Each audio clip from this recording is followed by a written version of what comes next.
It's not just Egypt and Jordan. Yemen and Tunisia have also had mass protests. They're all autocratic, majority Muslim nations. But they're not all oil states, and Tunisia is mostly secular.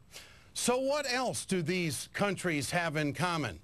One thing is high food prices, a factor in how all the riots really started and how all of it started.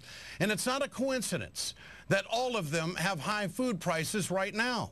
Food prices have skyrocketed around the world, and a big reason for that is Wall Street. It started in 1991 with surprise, Goldman Sachs. Before then, Wall Street speculators played only a minor role in food prices. The way it worked, food companies and their suppliers, America's farmers, wanted to keep their business stable, even if prices spiked for wheat, corn, or other agricultural commodities. So they'd hedge their bets, signing contracts, futures, to lock in prices for some point in the future. Speculators helped, putting enough money in the system to keep things liquid.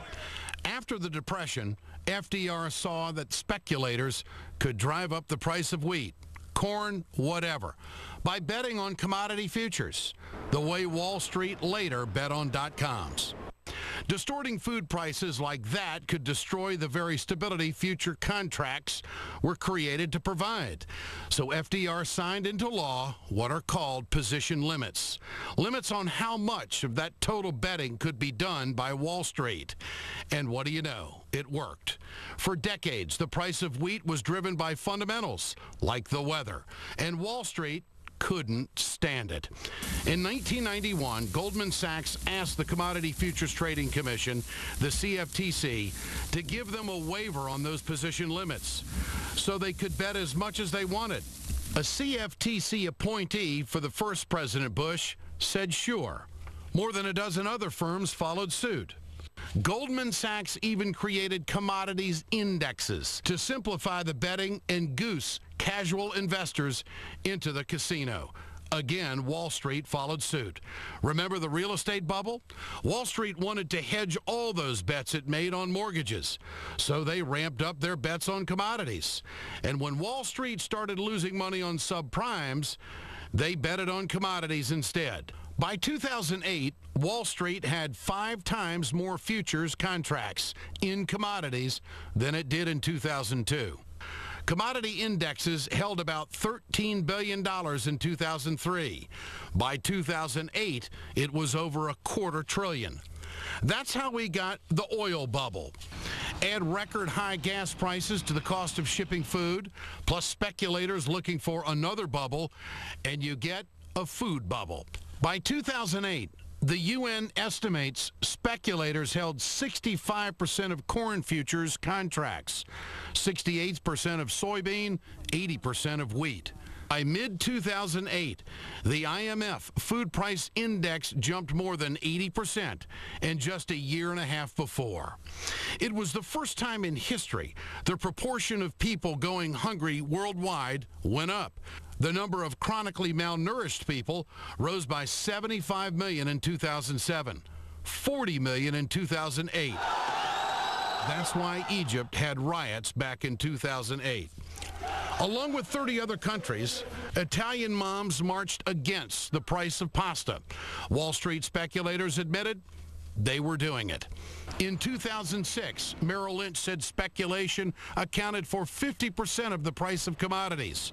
Half the price. In 2008, a Goldman Sachs research paper said, quote, without question, increased fund flow into commodities has boosted prices.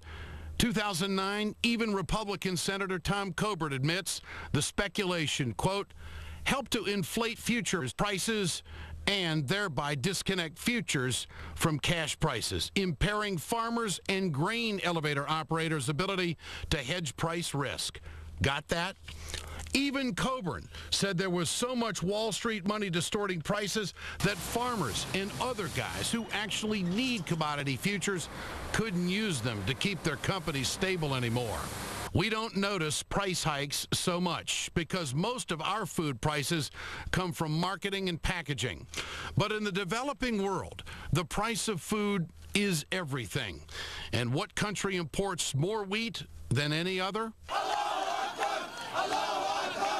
Egypt, where the price of wheat rose 70% last year.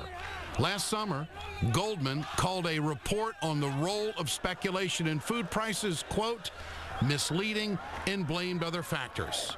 A lot of reports mention that Russia cut off its wheat supply last year. What they don't tell you is why, because futures traders asked them to.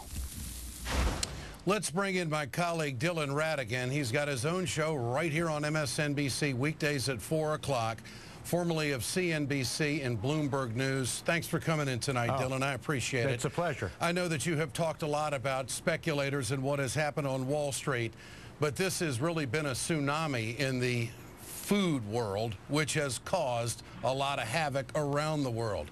Tell us, these price hikes strictly due to speculation? No. First off, I want to compliment you on your reporting, Ed. I think you just did an exquisitely good job of describing the contributing factor that financial speculation has been in the spike, not just in food prices, but also in energy prices. Unfortunately, there are other factors also in the financial community that are even more sinister. There's a mathematical certainty, Ed, that is this. All the paper currency in the world, all the money, all the paper, must by definition equal the value of all the commodities, because a commodity is equal to what the value of the currencies are in the world. In order to cover up the massive bank theft that's been perpetrated in this country in 2008, the Federal Reserve, under the guidance of first President Bush and now President Obama, as you know, Ed, has been printing trillions of new dollars.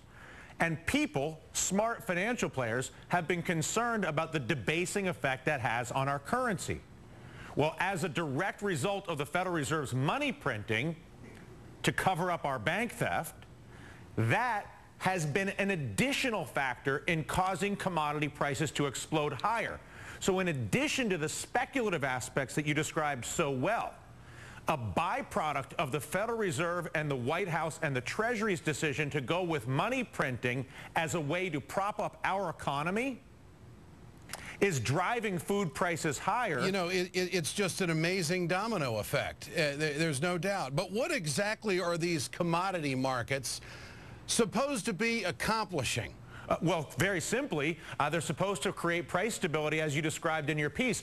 There is a very, very valid role for a futures market in commodities, both for food consumers who would like to be able to have a stable price for bread, a stable price for milk, a stable price for cheese and meat, not just here, but around the world, couscous, rice, tortillas, pasta, I don't care where you live.